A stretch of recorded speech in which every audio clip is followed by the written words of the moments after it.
சூரசம்ஹாரம் முடிந்த பிறகு இப்ப கேட்கணும். இப்பதான் கோபமெல்லாம் அடங்கி இருக்கும். திருச்செந்தூர்ல இப்ப முடிஞ்ச உடனே சாமி இப்படி வரமாட்டார், நேர கடலுக்கு கொண்டு போய் குளிக்க வச்சிருவாங்க. முருகனோடய தான் நாமளும் குளிப்போம். முடியாதவங்க வெளியே வந்து தண்ணி தெளிச்சுக்கலாம்.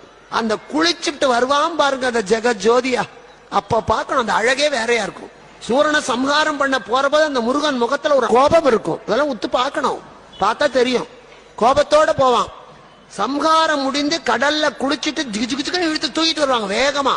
அப்படியே அந்த முகத்துல ஒரு ஒளி, ஒரு சந்தோஷம். அப்ப மடிப்பிச்ச கேட்கணும், ஆனந்தத்தோட கொடுப்பான். சூரசம்ஹாரத்தின் போது கேட்கவே கூடாது. இப்ப வெளியே போற போது நம்ம தூரம் நிக்க பார்க்கணும்.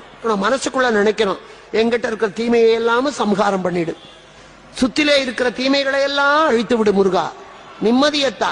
நம்ம திரும்பி வரும்போதுதான் கையெழுந்தி கேட்கணும், முருகா. அப்படித்தான் சஷ்டி விரதம் இருக்கணும். அப்படி இருந்தால் சத்தியமா குழந்தை பிறக்கும். இதை சொல்ல தகுதி ஏன்